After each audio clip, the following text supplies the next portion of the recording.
되게 막 철학적인 용어 같잖아요. 인간이란 무엇인가. 근데 이게 성경이 말하는 인간관이 있어요.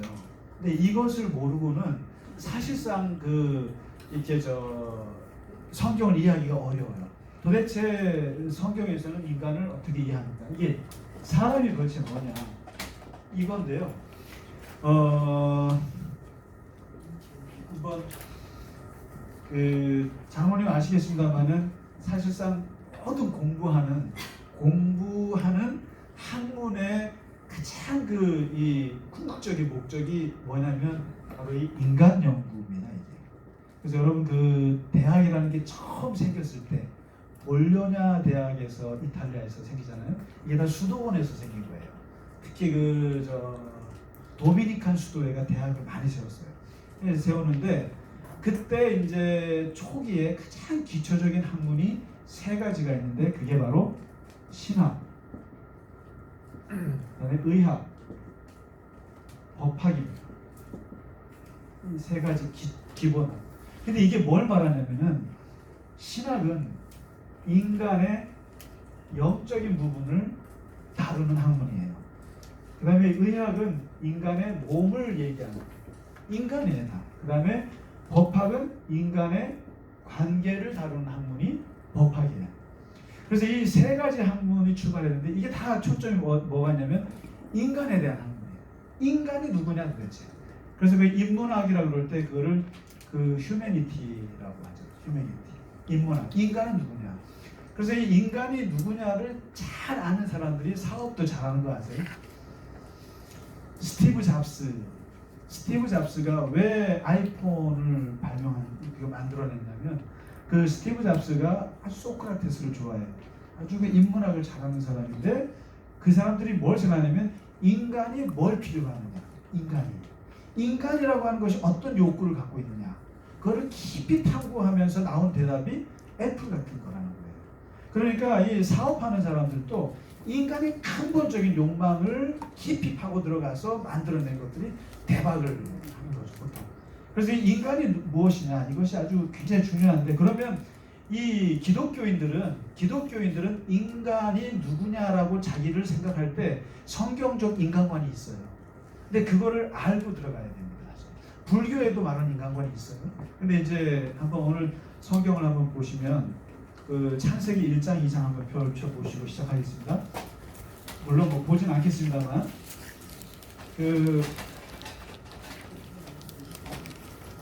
인간은 원래 악합니까 선합니까? 예? 성악설입니까 성선설입니까? 인간은 선합니까 악합니까? 성경은 선하다고 가르칩니까 악하다고 가르칩니까? 선하다고 가르칩니까?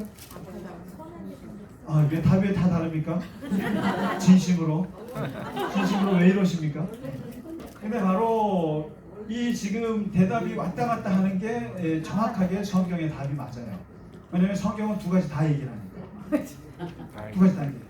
왜냐면 그럼 시간 순으로 봤을 때는 성설이에요. 성선설.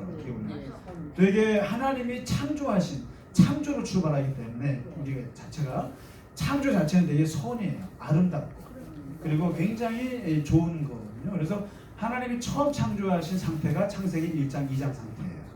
1장 2장 상태는 모든 인간의 원형을 그리고 있어요. 그리고 가장 하나님이 만든 이상적인 인간의 모습을 만들어 놓은 게 창세기 1장 2장인데 근본적으로 인간이라고 하는 것은 성경은 누가 뭐라 그래도 이겁니다. 흙 플러스 하나님의 영입니다. 이게. 그래서 인간을 성경은 말할 때 근본적으로 흙덩어리 존재와 그 다음에 영덩어리 존재가 만난 존재다. 그래서 이 정신적인 것하고 육체적인 것이 이렇게 어우러지는 아주 독특한 존재가 인간이다. 이렇게 말합니다. 인간은. 근데 이 영이라는 게 그럼 뭐냐? 하나님의 영이라는 거예요. 하나님의 영이 흙덩어리에 들어와서. 그래서 사람은 어떤 면에서 성경은 되게 지저분한 존재이자 되게 거룩한 존재라고 두 가지가 다 같이 있어요. 이 기독교인들은. 그래서 우리는 인간을 이해할 때 정말 말도 안 되는 죄를 짓고 말도 안 되는 정말 아무것도 아닌 쓰레기 같은 흙 같은 먼지 같은 존재라는 아주 그냥 그런 관념도 있고 동시에 엄청나게 거룩하고 귀한 존재라는 두 가지가 다 같이 있어요. 다 같이. 그래서 이제 요런 요 흙과 하나님의 영이 만나서 만들어졌는데 이것을 창세기 1장에서는 뭐라고 말하냐면은 이렇게 말합니다. 이 인간이라고 하면 우리 원래 기독교인들은 인간은 피조되었다 이렇게 말해요. 피조된 존재라고. 우리 인간은 어쨌든 어디서 왔어요? 그랬을 때 하나님이 만드셨죠. 하나님이 빚으셨다. 그러니까 어디서 왔어요? 그러면은 하나님으로부터 왔어요. 이렇게. 땅으로부터 왔어요. 이게 진화론입니다. 쉽게 말해서 땅으로부터 왔어요. 이게 진화론이고 하나님으로부터 왔어요. 이게 이제 보통 창조 고백인데 우리는 하나님으로부터 인간이 어디서 왔느냐? 하나님으로부터 왔다 이렇게 피조된 존재다라고 이 의식이 있고 그 다음에 두 번째가 이 피조되었기 때문에 근데 하나님이 사람을 만들 때 어떻게 만들었느냐 했을 때 그 모형을 어디서 땄느냐? 하나님의 형상이라고 하는 그래서 하나님을 닮은 존재다. 하나님을 닮은 존재다. 이게 바로 이마고 데이라는 이게 아주 중요한 말인데 하나님의 형상, 하나님의 이미지, 이마고 데이. 네, 그냥 안 쓸게요. 하나님의 형상, 그러니까 하나님의 성품, 하나님의 속성, 하나님의 마음 이런 것을 똑같이 닮았다. 그래서 사람의 마음 속에는 이 신성이 있다는 거예요. 그래서 예수님이요. 예수님 요한복음에 보면 사람을 곧 신이라고 불렀거든 이런 말이 있어요. 되게 신성 모독적인 말이 있어요. 왜냐하면 인간은 타락해서 되게 하나님을 떠났지만 다음 주에 우리가 죄에 대해서 있지만은 예수님은 사람 속에 있는 신성을 보셨죠. 사실 인간의 마음 속에 있는 신적인 존재, 신적인 속성이 있다는 거예요. 이게 바로 창조 때 만드신 하나님의 이미지. 그러니까 원래 인간은 거룩함이 이 속에 있어요. 만들어 놓을 때 그렇게 만들어놨어요. 신적인 존재. 그래서 그 시편에 보면 그 시편 기자가 뭐라냐면은 사람이 무엇이간데 하나님께서 우리를 천사보다 조금 못한 존재로 만드시고 그리고 존귀와 영광으로 관을 씌웠습니다. 이렇게 말합니다. 인간이 무엇입니까? 라고 하면은 천사보다 조금 못한 존재. 천사보다 조금 못한 존재나 이게 뭐냐면 하나님의 속성이 들어와 있는 존재라는 뜻이거든요. 그래서 사람은 원래 이 속에 하나님이 들어와 있다는 이런 존재다. 기독교인들은 이게 굉장히 중요한 개념입니다. 그 다음에 세 번째 담겨져 있는 게 하나님이 굉장히 긍정했다라는 거죠. 하나님이 보시기에 좋았다. 7번, 6번인가? 5번인가 하잖아요. 좋았다. 굿. 왜냐하면 하나님이 굉장히 좋아하는 존재다. 인간은. 긍정하셨다. 사람에 대해서. 그래서 인간이 인간의 삶을 놓고 부정할 일은 없어요. 사실상. 원래 어쨌든 인간 그 자체가 굉장히 소중하고 가치 있는 존재라는 게 창조 때부터 하나님이 인정하셨다니까. 하나님이 인정하셨다. 그래서 우리가 이 자존감이 낮은 사람들 있잖아요. 그다음에 뭐 가난에 의해서건 또 뭐 여러 가지 환경에 의해서는 자존감이 낮을 때 그 청소년들이나 그런 사람들한테 저는 신앙이라는 게 굉장히 중요한 자존감을 높여주는 거라고 생각해요. 요즘에 이제 인문학을 사람들이 해서 철학도 가르치고 역사도 가르쳐서 이제 막 노숙인들한테 그런 걸 가르쳐서 자존감을 높이기도 하는데 저는 거기에도 좋지만 사실 신앙처럼 자존감 높이는 이것도 없다고 봐요. 제가 체험한 거예요. 저는 고1 때 예수를 믿었거든요. 고1 때 예수 믿었는데 예수 믿기 전과 예수 믿고 나서 확 바뀐 게 하나 있어요. 뭐냐면 대인기피증이 확 사라졌어요. 저는 중3 때까지도 사람 앞에 나서고 너무너무 이게 숙기가 없어가지고 그랬는데 예수 믿고 나서 교회에서 온갖 문학의 밤을 제가 다 했어요. 기타 치고 그 당시에 뭐 얼마나 그 문학의 밤이 있었잖아요. 문학의 밤 때 나가서 노래 부르고 기타 치고 합창하고 중창하고 연극하고요. 심지어. 그래서 제가 그게 왜 예수를 믿고 나서 이 안에 있는 자존감이라는 게 굉장히 높아지는 걸 아는데 이게 하나님이 긍정했다고 하는. 그래서 이 신앙 교육이 되게 무섭습니다. 그 다음에 네 번째 말하는 게 복을 주셨다. 하나님이 복을 받았다. 인간이라고 하는 것. 복이라고 하는 것은 하나님이 이게 이제 도와주신다는 뜻이거든요. 기본적으로 하나님이 도와주시고 에너지의 원천이 뭐냐면 이게 복이거든요. 하나님이 복을 주셔야 이거 다 움직일 수 있는 건데, 그래서 성경에서는 구원의 줄기가 이렇게 있는가 하면은 한편으로는 복의 줄기가 한편으로 따라가요. 이 구원과 복은 같이 가요. 그래서 항상 하나님이 복을 얘기하시는데 이게 뭐냐면 인간의 근원적인 원천, 도움의 원천이 하나님으로부터 온다. 그래서 이 복받은 존재다. 그래서 그 창조하신 인간의 모습은 이렇게 하나님하고 깊이 관계 있는 너무나 아름다운 존재다. 이게 이제 인간의 모습이라는 거거든요. 근데 이제 요 인간이 창세기 3장에서 타락을 했죠. 타락을 했는데 이 타락 부분은 다음 주에 따로 한번 죄에 대한 부분을 다루기로 하고요. 이렇게 해서 이 인간을 뭐라고 하냐면 죄인이라고 합니다. 하나님을 떠나서 이제 죄인이 되는데, 이 죄인이 이제 예수 그리스도께서 오셔서 우리가 구원을 받았고 십자가의 구원을 받아서 이제 우리가 다시 하나님 안에서 거듭났거든요. 거듭난 존재가 됐는데 이제 원래 창조된 인간, 이 아름다운 인간, 그 다음에 타락된 인간, 이건 다음 주에 다루겠습니다. 타락된 인간이 어떤 모습인지. 그 다음에 이제 거듭나고 나서 우리가 얻게 되는 그 새로운 기독교적인 인간관이 있습니다. 인간관. 이제 신약을 펼쳐보시면 되겠습니다. 신약 성경 대충 아무데나 펼쳐보시면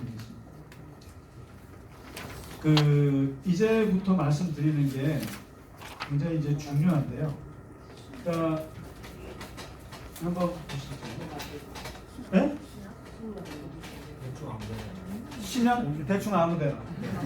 요한복음 3장 16절. 요한복음 3장 16절도 괜찮고 아무데나 펼쳐 놓으시는데 이게 특히 바울이 말하는 게 있어요. 바울이 이걸 가장 많은 말을 했어요. 이제 거듭나고 나서 인간이라고 하는 것이 도대체 뭐냐? 이 하나님도 모르고 하나님을 영화롭게도 안 하고 하나님을 알려고도 하지 않는 그 인간이 예수 그리스도의 십자가의 은혜를 입고 거듭나고 나서 자기가 바울 자신이 바울의 그 편지에서 수도 없이 말하는 기독교적 인간관, 그러니까 그리스도적인 인간에 대한 표현이 되게 많아요. 그걸 한번 보시죠. 그 의미 속에 이제 이 거듭난 사람들은 어떤 의식을 갖고 있는지를 보여주고 있는데, 대표적인 게 이게 이렇습니다. 성삼위 하나님과 관련해서 말합니다. 그러니까 하나님과 관련해서 이름을 붙이는데 하나님의 동역자다. 기독교인들, 하나님의 동역자다. 기독교적 인간, 하나님과 같이 일하는 사람이다. 엄청난 얘기죠, 이게. 그 다음에 두 번째, 이게 이제 성부와 관련된 명칭들이에요. 하나님의 비밀을 맡은 존재다. 그러니까 예수 믿는 사람들은 전부 다 하나님의 비밀. 이게 이제 창조 때 만든 인간 안에 있는 하나님의 이미지가 있지 않습니까? 근데 그게 떨어져 나갔었어요. 그러니까 타락했다라는 얘기는 인간은 이 몸뚱아리는 살아있는데 영이 죽었다는 뜻이에요. 죄를 지었다는 얘기는. 영이 죽어서 하나님의 그 작용이 여기서 안 되는 거예요. 우리 몸에서. 하나님의 작용이 안 되고 하나님 생각도 안 나고 하나님의 예배도 안 드리고 하나님께 감사할 줄 하나님이 아예 머릿속에 없는 거예요. 이게 타락의 상태란 말이죠. 그런데 이게 예수 그리스도께서 오셔서 거두어 내시고 그 속에 다시 하나님의 영을 집어넣는데, 예수의 영이 들어왔는데 그 영이 들어온 자리에서 새로 생겨난 것이 뭐냐면 하나님의 비밀을 알게 되는 거예요. 눈을 떴다는 뜻이죠. 하나님 나라의 세계의 비밀을 이 사람들은 가지게 된 거죠. 바울은 이제 그렇게 본 거예요. 그 다음에 이제 예수 그리스도와 관련해서 이름이 있는데 그리스도의 일꾼이다. 그리스도의 일꾼이다. 그러니까 예수가 시키는 대로 나간다. 예수의 일꾼이다. 그 다음에 그리스도의 병사다. 그리스도를 위해서 싸우는 사람, 전쟁터에서. 이게 이제 이게 기독교적 인간관을 얘기하는 거예요. 네 번째, 그리고 다섯 번째는 그리스도의 신부라는 말을 썼어요. 신부. 그러니까 신부가 신랑인 그리스도에게 순결하듯이 순결해야 하는 것처럼. 그러니까 이 의미 속에 다 뜻이 있어요. 일꾼은 열심히 그리스도 일하는 사람, 싸우는 사람, 순결한 사람, 뭐 이런 거죠. 섬기는 사람. 그 다음에 이제 이런 말까지 합니다. 예수 믿는 사람들은 인간은 성령이 거하는 전이다, 템플이다. 이 목동아리가 성령이 이렇게 임재하시는 템플이다, 전입니다. 전. 감자전 말고요. 템플 아시죠? 전, 신전. 이 몸이 움직이는 성전이다, 하나님의 성령이다. 이렇게 얘기를 하죠. 그리고 이제 바울이 재미있게 말한 아름다운 표현 중에 하나가 뭐냐면은 이런 얘기. 그 새로운 피조물. 이 새로운 피조물. 본인도 이걸 경험했어요. 본인도 새로운 피조물을 경험을 했고 이것을 다른 말로 새 사람이라고. 새 사람. 새로운 사람. 그러니까 옛 사람은 바로 뭐냐면 아담을 말합니다. 아담 하나님을 떠나서 죄를 짓고 에덴에서 쫓겨난 옛 사람이고 예수와 함께 우리는 새 사람, 새로운 피조물, 뉴 크리에이처라는 말을 썼어요. 새로운 피조물. 그다음에 되게 예쁜 말 중에 하나가 있는데 뭐냐면 보배를 품은 질그릇이라는 거예요. 질그릇. 이제 여기서부터 표현이 이제 아주 그 기독교인의 양면을 잘 보여주는 표현이에요. 왜냐면 보배를 품은 질그릇. 생긴 건 금방 깨질 것 같은 질그릇, 더러운 질그릇, 쓸데없는 질그릇. 저기 시장에 가면은 그냥 500원에 살 수 있는 질그릇 같은 존재라는 거죠. 질그릇인데 이걸 깰 수 없는 이유가 이 예수의 보배가 있어서 아무도 못 걷는다. 이게 바로 인간이다. 기독교적 인간이다. 왜냐면 나는 자체는 되게 아무것도 아닌 질그릇인데 질그릇 속에 예수가 들어와 있다. 그래서 너무나 아무도 못 건들고 아주 존귀한 그릇이다. 이제 이런 의미를 담기 시작하거든요. 그래서 이 바울은 직접 말한 적이 없는데 이 바울의 인간관, 이 기독교적인 인간관을 한마디로 요약해 준 사람이 누구냐면 마틴 루터예요. 마틴 루터가 뭐라고 말하냐면 이제 이 모든 얘기들을 한마디로, 근데 이게 가장 중요한 이 기독교인들이 자기 인간을 말할 때 표현 많이 말해요. 이겁니다. 용서받은 죄인이라는 말. 용서받은 죄인. 그러니까 이게 지금 보배를 품은 질그릇하고 비슷해요. 왜냐하면 이 기독교인들은 자기 의식을 이렇게 가져야 한다는 거죠. 왜냐하면 나는 죄인이라는 거죠. 타락한 죄인. 그러니까 칼빈이 얘기했듯이 아주 전적인 타락. 그리고 가능성이 없어. 그래서 사실은 그 장로교나 뭐 이런 데서는 인간의 전적인 부패를 믿기 때문에 그래서 삼권 분립이 나온 거예요, 사실. 왜냐면 대통령은 사법부를 못 믿고 사법부는 입법부를 못 믿어요. 서로 못 믿어요. 왜냐하면 인간은 전적으로 타락했기 때문에. 조금만 권력을 주면 그 권력을 갖고 영원히 쓰려고 그러고 다스리려고 그러고. 인간은 그 타락한 게 있기 때문에 그래서 서로가 견제를 하지 않으면 안 된다. 그래서 이제 종교개혁에서는 그걸 한 거죠. 목사와 장로와 교회, 교인들 이 세 가지가 서로가 협의하게끔 이렇게 이제 만드는 거죠. 여기서 이제 그 민주주의가 이제 태동이 됩니다. 사실은 삼권분립이 나오는데 이게 왜냐하면 인간은 전적으로 타락했기 때문에 절대 권력은 절대 부패한다 이런 의식이 있었어요. 그러니까 이제 교회부터 그게 이제 있었거든요. 그러니까 그게 어디서 나왔냐면은 바로 이 성경에서 나온 개념이에요. 성경에서는 인간은 타락한 존재라니까. 그래 믿을 수가 없다는 인간 스스로가. 그렇기 때문에 하나님이 건들든가 누군가가 제재하지 않으면 인간은 끝없이 타락한다. 이거거든요. 그러니까 이게 바로 이게 죄인이라는 개념인데 죄인인데 바울이 이제 새롭게 깨달은 것은 이 죄인이긴 죄인인데 용서받은 죄인이다. 용서받은 죄인. 그래서 한편에서는 항상 이 죄인이라고 하는 인식이 있지만 그러나 하나님이 예수 그리스도를 통해서 우리를 구원하셔서 용서받은, 그래서 거듭난 사람이라고 하는 이 이중성이 다 있어요. 이중성.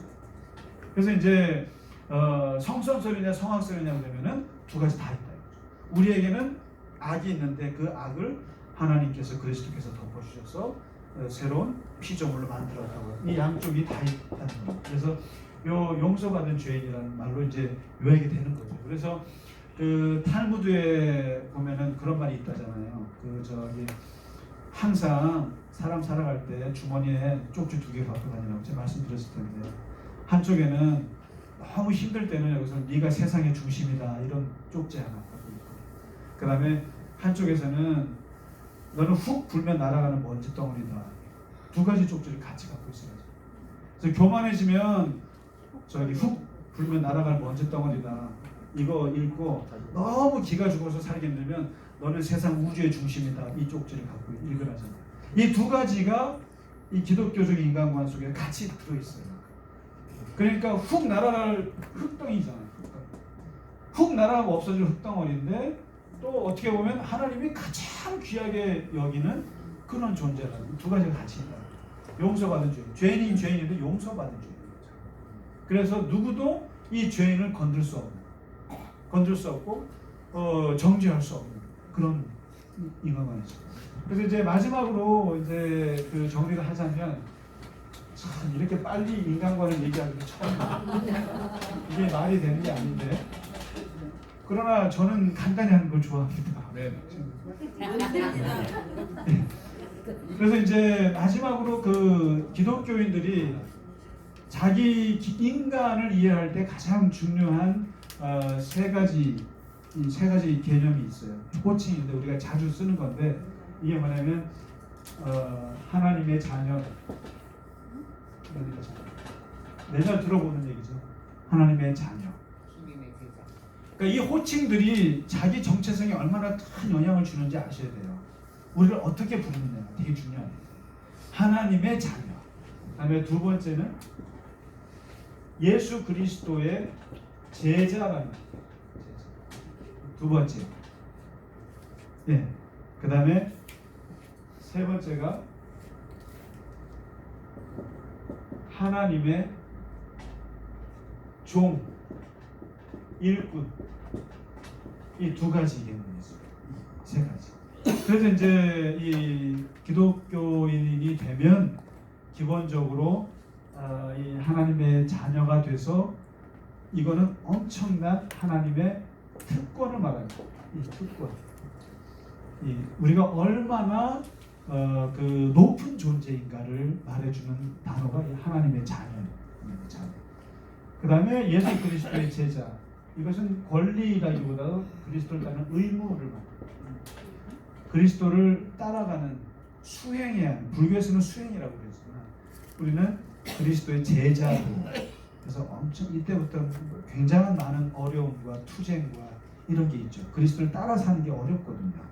그러나 이제 따라 살면서 넘어지고 자빠지고 하는 이 제자. 그리고 이제 이것은 정말 어떻게 보면 눈물 나는 그 표현인데,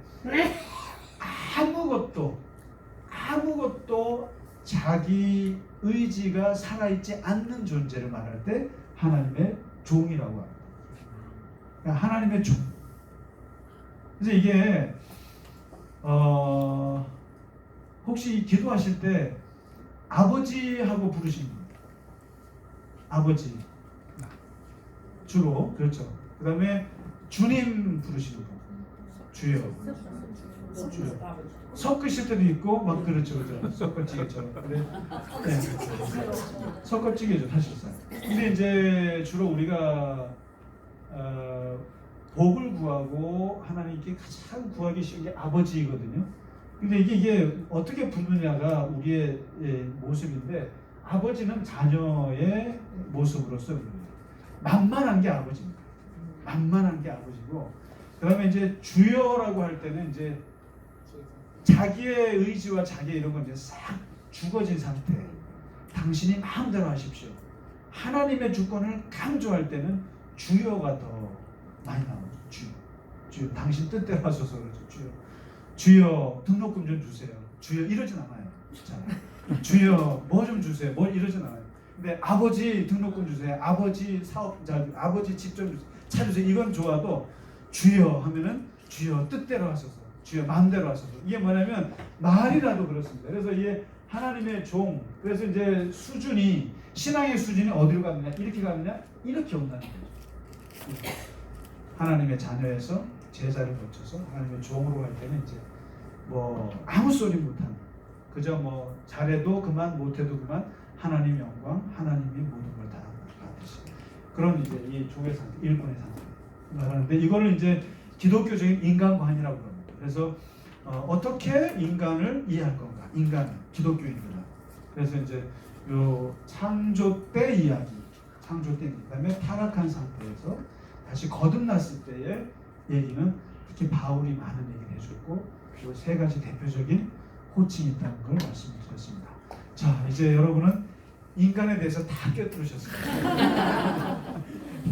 그래서 이게 성경이 말해주고 있는 인간에 대한 아주 최소한의 이해인데, 다음 주에는 이제 그 타락한 인간이 죄라고 하는 게, 죄라는 개념을 잘못 갖고 있는 게 많아요. 그래서 이제 죄라는 게 무엇이고, 그다음에 기독교 2000년 동안에 가장 심각하게 생각했던 몇 가지 죄가 뭔가, 이런 걸 좀 같이 공부하도록 하겠습니다. 수고하셨습니다.